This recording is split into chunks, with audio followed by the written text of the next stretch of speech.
Hey, welcome back to the British Stand, everyone.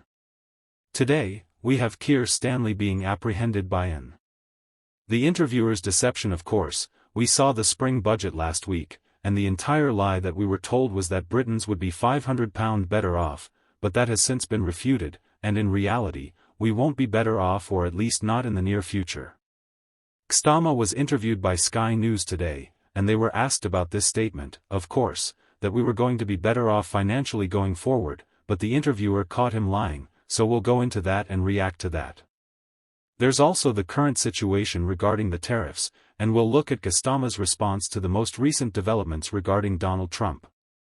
So, yes, it's an action-packed video, but please hit that like button. Hit the subscribe button and get involved in the comments section below. And yeah, here's getting caught out lying by an interviewer. I think for most people they would say the cost of living crisis is ongoing and they feel the pressure financially. That's why it's so important that we make good on our pledge that people would feel better off, and the national living wage going up today by an average of $1,400 is going to affect millions of people so in their pay packet this month, and obviously for months to come they will now be getting more money, and that's alongside the other work we've done. Interest rates have been cut 3 times since we've had a Labour government, so anybody with a mortgage knows that the rates are coming down, and of course on average wages are going up now more quickly than prices, so I'm not denying their knowledge. People are going to be feeding. I acknowledge that with bills coming in people see that rise, and that is a pressure, but that is why it's so important we deliver on the national living wage to make sure people are better off. £1,400, quite a significant amount of money for millions of workers. Making sure that interest rates are coming down, not going up, that makes a big difference for people. Wages going up higher than prices, and of course out of the spring statement last week the forecast that on average people will feel £500 better off per year, so we're bearing down on this. I've looked at that forecast, and the OBR, the Office of Budget Responsibility, actually says that people are going to feel worse off before they feel better off, and that all of that £500 at the end of the Parliament could wipe out anyway. You know that, right? Well, Beth, look, £1,400 a year better off under the national living wage. That's real. That's coming into force today. I'm here at Nationwide. They get paid on April the 20th. That's real money before they get better. Well, wages are going up higher than prices. I'm not going to stand here and say people don't feel the impact of bills. Of course they do. I understand that the question is, are we making them feel better off? And that's why the national living wage today is so important. Welcome here by Nationwide employees and of course the customers that they serve. So yes, we're talking about it, and we've heard it so many times, but it has been completely debunked now. At the same time that he was giving this interview, Mel Stride came out of course and spoke to media and stated, or gave his opinion on what this budget meant, and it actually means that the United Kingdom and people in Britain are going to end up a lot poorer. Have a listen to me. I think for most people their economy is in a fragile position when it comes to weathering those headrooms thanks to the crippling burdens imposed on businesses and households by this Labour government. Working families will pay the price for all of this while the jobs tax eats away at their pay packets. The OBR now expects inflation this year to be more than double their estimate at the last Conservative budget in March of last year, and both they and the Bank of England have stated that government policies are directly contributing to the rising cost of living, both via their reckless borrowing spree and via the costs imposed by their tax rises. Labour is also fueling inflation today, as bills have increased by more than £1,000 for millions of families, which naturally affects pensioners as well, who face rising energy bills while winter fuel payments have been snatched away. Labour wants you to think that their tax increases aren't affecting working people and that they are magically absorbed by businesses with no knock-on effects on the people they employ or the goods they sell.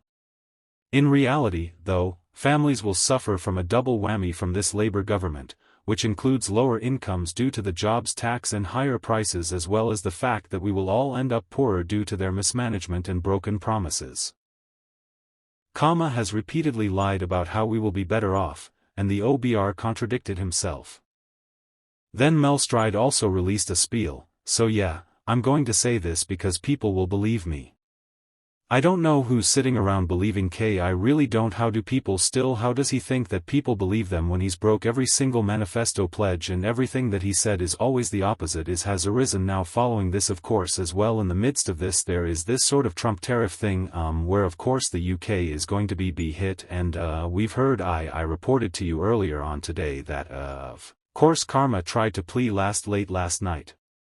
Around 11:00 last night on a phone call to try and sort a deal, or at least invite him to London and try and come up with a mini deal, so to speak, so that the UK don't get hit with these large tariffs. And however, Donald Trump didn't want to know anything with regard to Keir. Now Keir is coming out stating, and Jonathan Reynolds is all coming out and stating that everything's under control, and this was K-Star earlier on today, during that same interview when he was asked about the tariffs and those impacts. So have a listen, people are going to be worse off when Trump's tariffs come into effect, won't they? That's the truth, and that's what you're dealing with. Well, I don't think anybody wants to see tariffs, and we are going to get them. Well, look, we're working hard on an economic deal which we've made rapid progress on, and I hope we can make really speedy resolutions on. But look, the likelihood is there will be tariffs nobody welcomes. That we're obviously working with the sectors most impacted at pace on that. Nobody wants to see a trade war, but I have to act in the national interest, and that means that all options have to remain on the table. No trade war. That sounds to me like you're saying you don't want to immediately introduce retaliatory tariffs. You're going to take your time. Well, I'm not going to get ahead of myself,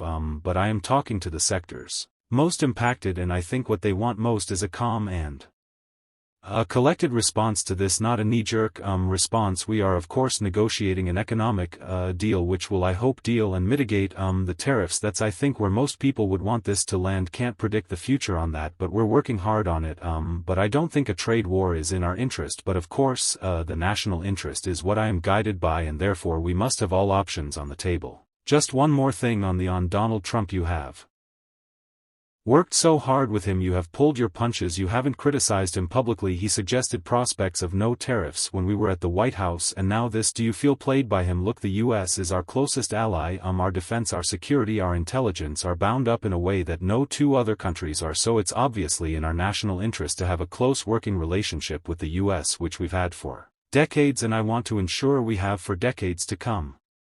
And I don't question that in any way. Obviously we are discussing economic deals, we're well advanced on these, would normally take months or years, and in a matter of weeks we've got well advanced in those discussions. So I think that a calm approach, a collected approach, not a knee-jerk approach, is what's needed in the best interests of our country. Well, sources suggest that that is not true at all either, to be fair, with regards to getting closer to securing this sort of tariff deal. Now it does look like the UK is going to be hit with the massive tariffs as of tomorrow, of course, what Trump's calling Liberation Day, so we'll have to see what happens. But everything is blowing up in the face of the Labour government, the lies with regard to the spring budget initially, but we could even feel even more economic pressures due to the sort of Trump tariffs as well. But guys, do let me know your thoughts on everything we've discussed in today's video. Hit the like button, hit the subscribe button, and I'll see you all next time. Take care. This